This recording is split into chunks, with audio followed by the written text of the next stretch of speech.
नदी प्रदूषण करणाऱ्यांवर गुन्हे दाखल करावेत, विभागीय आयुक्त डॉक्टर प्रवीण केडाम यांचे आदेश।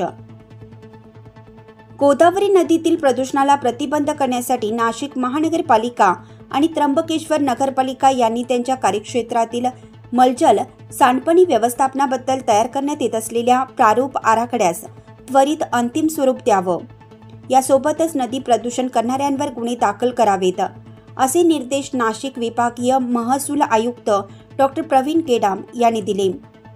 गोदावरी प्रदूषण नियंत्रण समितीची आढावा बैठक विभागीय आयुक्त कार्यालयात घेण्यात आली। यावेळी विभागीय आयुक्त डॉक्टर केडाम बोलत होते।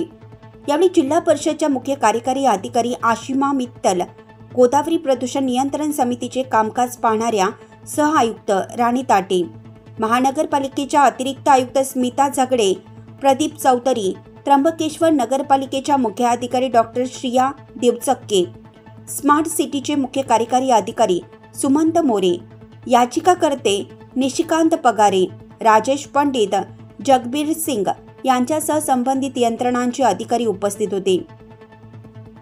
निरीचे प्रतिनिधी हे दूरदृश्य संवाद प्रणालीद्वारे बैठकीत सहभागी झाले होते।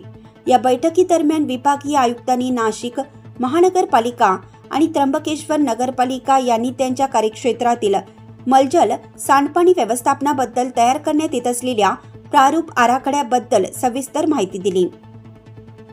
त्याबाबत सदर कामे वेगवेगळ्या संबंधित योजनांमधून घेण्याचे निर्देश आयुक्त डॉक्टर केडाम यांनी दिले। नदीकाठच्या सुशोभीकरणाचा आणि नुकत्याच मंजूर झालेल्या रामकाल पथ या सर्वाचा एकत्रित बृहत आराखडा तयार करावा। तसेच हा आराखडा टप्प्याटप्प्याने जसा निधी उपलब्ध होणार त्याप्रमाणे त्याची अंमलबजावणी करण्याच्या सूचनाही डॉक्टर केडाम यांनी दिल्या। नाशिक महानगरपालिकेतर्फे आपली गोदावरी नावाची स्पर्धा आयोजित केली असून या स्पर्धेसाठी प्रथम पारितोषिक 5 लाख, द्वितीय पारितोषिक 3 लाख व तृतीय पारितोषिक 2 लाख आणि उत्तेजनार्थ 1 लाखाची बक्षिसे घोषित केली आहेत। या स्पर्धेबाबतची संपूर्ण माहिती महानगरपालिकेच्या संकेतस्थळावर दिली आहे।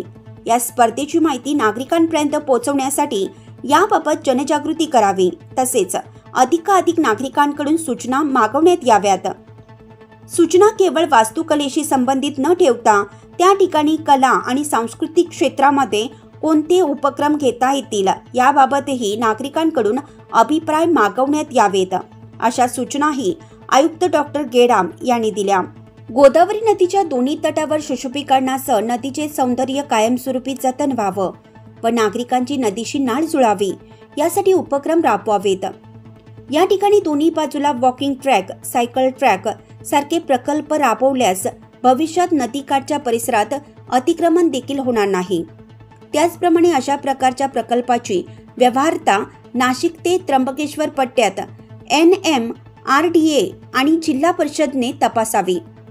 नदीमध्ये काही व्यावसायिक मोठ्या प्रमाणावर दवाखान्याच्या आणि मंगल कार्यालयाचे कपडे स्वच्छ करत असल्याची तक्रार याचिकाकर्त्यांनी यावेळी केली। त्याचप्रमाणे परवानगी नसलेले प्लास्टिक शहरात वापरलं जात असून त्यामुळेही नदीचे प्रदूषण होत असल्याची तक्रार त्यांनी केली। त्या सर्वांवर महानगरपालिका आणि पोलीस यांच्या संयुक्त पथकाने गुन्हे दाखल करण्याचे आदेशित केलं।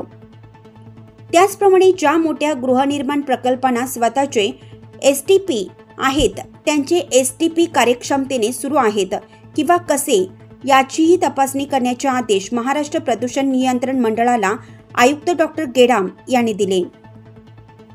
नाशिक लक्ष न्यूज ब्युरो रिपोर्ट, नाशिक।